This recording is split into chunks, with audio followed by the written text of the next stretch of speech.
His Majesty King Somnala, World of Plenty teleports on World of Plenty TV. Divine prophetic thoughts for your day.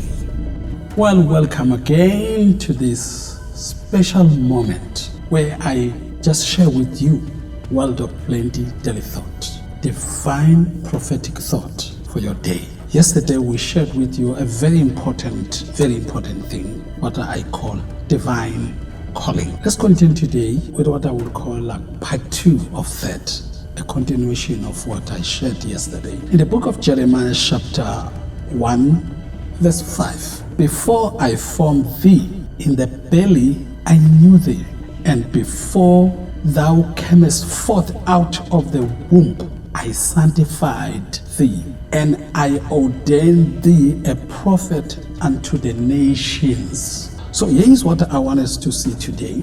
I want you to think about this. There are people born with a calling. They're already set apart before they are born. And there are people who are called when they are already born in this life. And some of these people, they are called because they have served honestly under the man of God. Then the man of God impart his gift, impart the calling. Usually we call them assistant ministers. They assist the men with a direct calling. In other words, in calling, there are those with a direct calling and there are those with indirect calling. And then in those with a direct calling, some of them, they are born with a calling set aside to do a particular calling. And some of these with a direct calling, they get it when they are already born.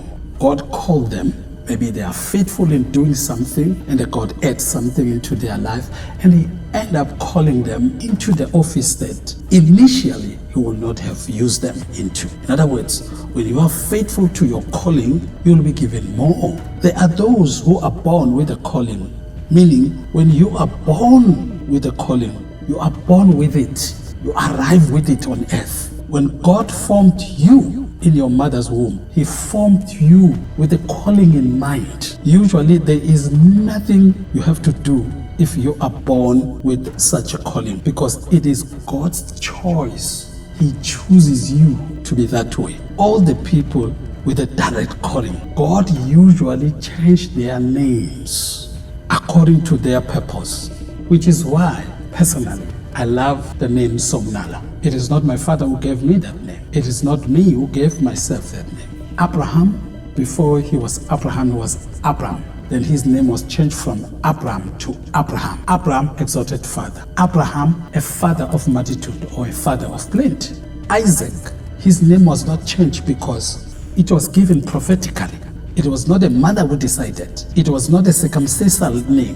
His mother said, God has made me to laugh. It was a prophetic utterance by Sarah. So, which is why Isaac's name never changed.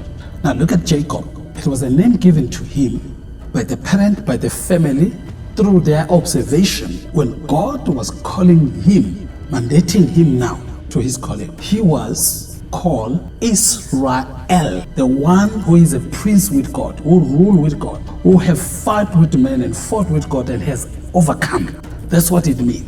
Think about Moses. Moses was named prophetically. Moses means the deliverer because he was going to deliver the children of Israel. Jacob, he became a father of Israel, meaning Israel will conquer all their enemies. They will become a kingdom. They will rule, and with the influence of God within them. Think about Peter, meaning unstable. Christ named him stone, stable, firm, unmovable, representing him to be a foundationally apostle. He represented Christ as the chief cornerstone. I can go on and on. Saul, his name was changed to Paul according to his calling. Mark, his name was changed to Barnabas, meaning a son of comfort, according to his ministry. I want to say to you, discover what God has called you to do. It will change your character. It will change your behavior. The minute you know what God has called you to do, you focus. You start focusing instead of copying what others are doing. But I found out in ministry, there are people who are like eagles. Eagles, she moved to this direction, she moved to this direction. Nothing can stop. When you know your calling, nothing will stop you. And usually there will be opposition against your calling. But when you know that you know God has called you, you will be firm and do what God has called you. Because nothing you will value more than your calling once you know your purpose. So, as I close, I want you to think about this. In Jeremiah, he says, before I formed you in your mother's womb, I knew you. That means God picked him as a sperm from his father, as a seed from his father.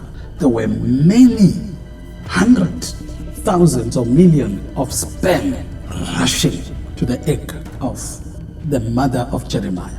But God picked the one called Jeremiah, meaning the beloved of the Lord. And he says, before you came out of your mothers, before you were born, before you arrived on earth, have already sanctified you, set you aside. Then he says, and I ordained thee a prophet unto the nation. Now remember, Jeremiah was thinking he was too young for this. He says, no, your ordination took place before you arrived. May God help you to hear the voice of God, to discover what God has called you to do, so that you can stick to it and don't waste your time. Well, keep on living in the world of plenty and more than enough. Nothing is missing and nothing is broken. Stay on top, stay blessed. You will be plenteous. His Majesty King Somnala, World of Plenty Teleports on World of Plenty TV. Divine prophetic thoughts for your day.